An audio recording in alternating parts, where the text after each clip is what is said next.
नमस्कार, मैं जितेंद्र त्यागी और आज आपको बताने जा रहा हूँ नोबेल प्राइज़ 2022 और जिसमें हम चर्चा करने वाले हैं नोबेल प्राइज़ इन फिज़िक्स यानी कि फ़िज़िक्स का नोबेल किसको मिला। तो यहाँ सबसे पहली और जनरल बात ये है कि नोबेल का फ़िज़िक्स 3 वैज्ञानिकों को दिया गया है। लेकिन मूल रूप से इस वीडियो का उद्देश्य ये बताना नहीं है कि किन-किन वैज्ञानिकों को ये नोबेल दिया गया है।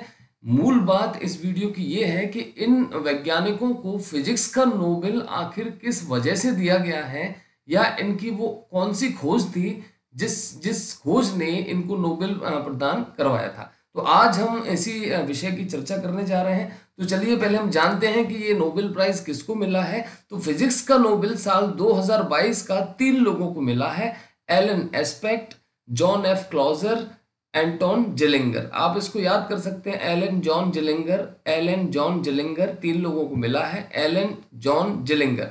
और किस फील्ड में मिला है? क्वांटम मैकेनिक्स या इसको क्वांटम यांत्रिकी कहते हैं। क्वांटम मैकेनिक्स क्या है या क्वांटम यांत्रिकी क्या है, मैं आपको इस वीडियो में आगे बताने वाला हूं।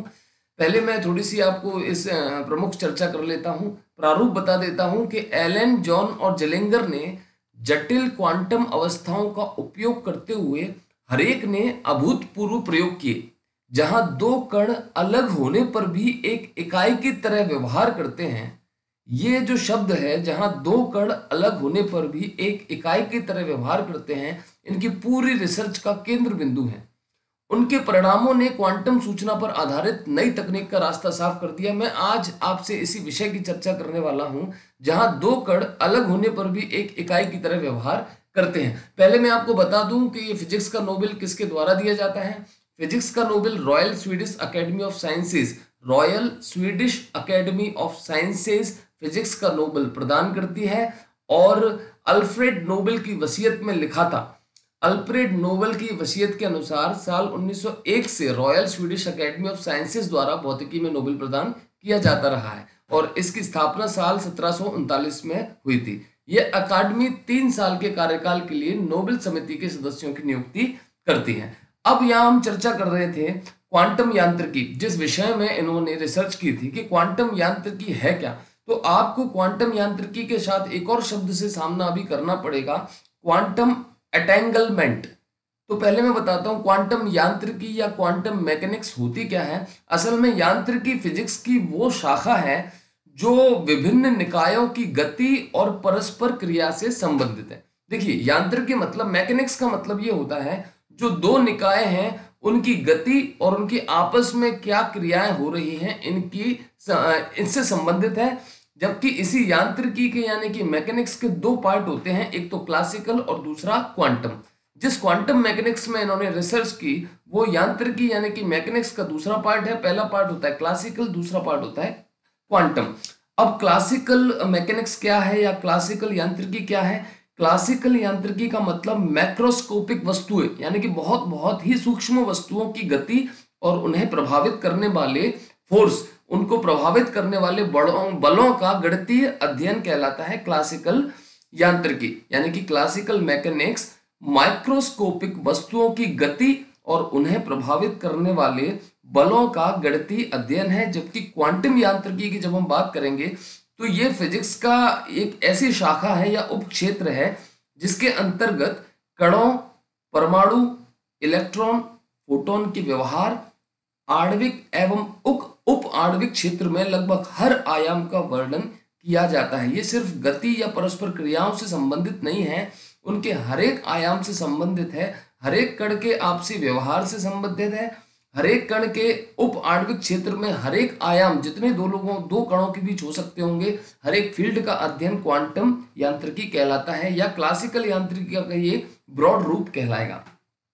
अब क्वांटम सिस्टम में और क्लासिकल सिस्टम में एक महत्वपूर्ण अंतर है एटेंगलमेंट अवधारणा। अब ये एटेंगलमेंट अवधारणा या क्वांटम एटेंगलमेंट क्या है? क्वांटम एटेंगलमेंट एक ऐसी घटना है जिसके अंतर्गत उप परमाणु कणों की एक जोड़ी को साझा अवस्था में रखा जाता है। मतलब दो उप परमाणु कणों की जोड़ी को साझा अवस्था में एक साथ रखा जाता है, जबकि इन दोनों के गुण परस्पर विपरीत होते हैं, मतलब पूरक होते हैं। ऐसे में कोई भी एक कण के गुणों को जानकर स्वतः ही दूसरे कणों के गुणों को जाना जा सकता है। बेशक उनके कण उनके जो गुण हैं एक दूसरे के विपरीत होते हैं, लेकिन अगर उनको साझा अवस्था में रखा जाता है तो ऐसे में किसी एक कण के गुणों को जानकर स्वतः ही दूसरे कण के गुणों को जाना जा सकता है, भले ही दोनों कणों को उसके बाद कितनी ही दूर क्यों न ले जाया जाए। अब ये क्वांटम एंटेंगलमेंट को फर्स्ट टाइम पहली बार साल 1935 में एरविन श्रोडिंगर जितने लोगों ने इंजीनियरिंग की होगी या फिजिक्स के बारे में पढ़ा होगा, ये नाम जरूर पढ़ा होगा, तो क्वांटम एंटेंगलमेंट को पहली बार साल 1935 में एरविन श्रोडिंगर द्वारा स्पष्ट किया गया था। लेकिन 1935 के बाद एक साल आता है 1960। यहां पर इस क्वांटम एंगलमेंट की थ्योरी को थोड़ा सा चैलेंज किया गया बेल इनइक्वालिटी ने।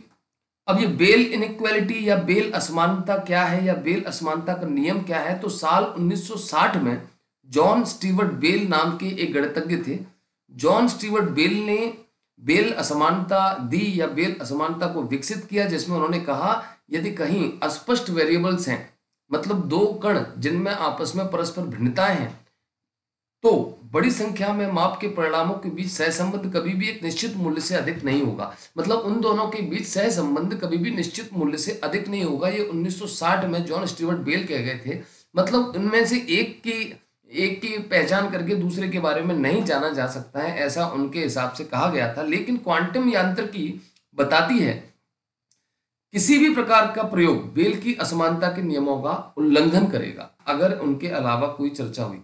तो इन तीनों लोगों ने बेल असमानता के नियम का उल्लंघन करके यह बताया कि उलझे हुए फोटोन के साथ जो उन्होंने प्रयोग किए, उन्होंने बेल असमानताओं का उल्लंघन किया और क्वांटम सूचना में अपनी इस जानकारी के साथ ही उन्होंने घोषणा कर दी कि 1960 से चली आ रही अवधारणा अब खत्म है, जबकि एक कण की स्थिति जानकर हम दूसरे कण के बारे में जान सकते हैं। इस सेटअप के लिए उन्होंने पूरा प्रयोग किया और प्रयोग करने पर उनको पता चला कि जो हम प्रयोग कर रहे हैं वो प्रयोग बिल्कुल सही है। उन्होंने क्वांटम टेलीपोर्टेशन नामक एक घटना को प्रदर्शन किया जो क्वांटम अवस्था को एक कण से दूरी पर स्थानांतरित करना संभव बनाता है। मतलब अगर एक कण की जो अवस्था है वो साझा की गई है तो दूसरे कण तक वही अवस्था स्थानांतरित होती है, की जा सकती है, ये उन्होंने पता लगाया है। और अपनी इसी थ्योरी को उनको इस साल का फिजिक्स का नोबेल पुरस्कार इन 3 लोगों को दिया गया। धन्यवाद। Thank you so much.